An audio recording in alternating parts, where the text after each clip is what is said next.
Hi guys, welcome to chapter 7 of this video tutorial series.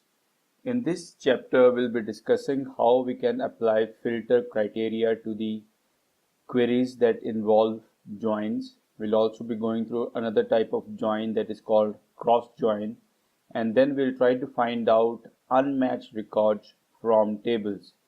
So let's get started. So for the practical purposes, we will consider the similar tables that we used in our previous chapter. So if you see, we had two tables, employees, employee 11 and address 11. So you have, I think, 5 rows in the employee table and you have 4 rows in the address table. So let's apply filter criteria based on inner join. So filter criteria, what it does is it helps us to fetch only those rows that qualify certain criteria or certain condition. It's very rarely that the front-end application would want all the rows in a table. And it is especially rare when the table consists of millions of rows. So you need to know how to filter the data that comes from the table. When we query a single table, it's very easy to apply the filter criteria based on the functional logic or the business logic that we get from the front-end application. But when we have more than one table, you need to understand all the columns, or you need to know the columns from different tables so that you can apply the filter criteria based on that. So consider the example of inner join. So we have employee ID 2, 3, 4 as the intersecting employee IDs. That means that these employee IDs exist both in the employee table as well as in the address table. So first of all, let us write the query for the inner join. So what we will do is we will write select star from employee. So as soon as you type employee, you can see that artificial intelligence gives us the option that there are two types of tables, or there are two tables with the name of employee, and you have the choice of selecting either of one of these. And then we will give alias e to the employee 11, because if you don't give the alias, you will have to write employee 11 whenever you want to fetch any columns from employee 11 table. So we have written employee 11 E. Now we are going to write inner join, and then you need to write address 11, and we'll give an alias A to address 11. And now you need to specify the joining column or the joining field. So for that we need to join on employee ID that comes from employee table with employee ID that is also there in the address table. So when you query this, or when you run this query using function F5, you will get the matching records from both the tables.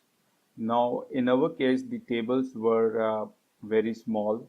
It didn't contain much rows, so there was no problem in returning the number of required rows. But in most of the cases, the front-end application looks for specific rows. So what if the front-end application is looking for state CA, or it's looking for records that have state as CA? So what you need to do in such case is you need to write where A. So state comes from address table, and that is why you need to write A dot state and specify it as CA. So before I run this query, I have a question for you. What would happen if I run this query? Will it throw any error or not? Just devote a couple of minutes and answer, think of any answer. And you'll also notice that the state is also a SQL keyword. So that is why it gets highlighted in blue color. So in order to run this query, let's run this query and first of all see whether it throws any error or not. So it didn't throw any error, and because the syntax is right. So if your syntax is right, it will not throw any error. And the another way to check your syntax is highlight the query or the code and then click on this tick mark. And if it says command completed successfully, that means that the query will return the number of rows and it is syntactically correct. Now if you want to get rid of this blue color, what you can do is you can enclose them in brackets, and here you go. So now it becomes black, and when you execute this query you will get the results. So we wanted to fetch those rows from the tables which had state as CA.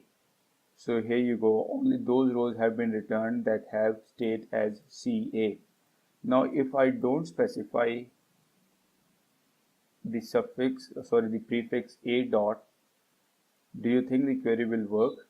Yes, the query will work. The same column name in more than one table. And if you don't specify the prefix a dot, that is, you don't specify from which table you want to take that column out, in that case you might get an error. So in this similar in our example, what we have is we have id as the common column. So we have id as the common column. So if we specify eid without specifying the table name from which it is coming, I think it will throw an error. So it says that the ambiguous column name eid, that means that it failed, the SQL query optimizer or SQL engine failed to determine from which table it needs to take the eid column. So it's very important when you have even when you have the matching column or you don't have the matching column, that you specify the table name whenever you are fetching or whenever you are applying a filter criteria. So in our case, we wanted it from address table, or we want it from employee table. We will specify e dot eid is equal to ca. I'm sorry.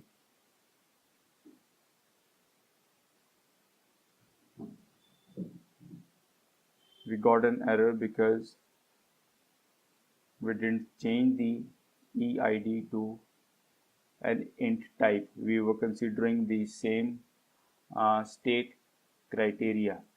So if you run this now, you will see that it has given us only a single row, and the row has employee id as 2, and that is the main filter criteria in our query.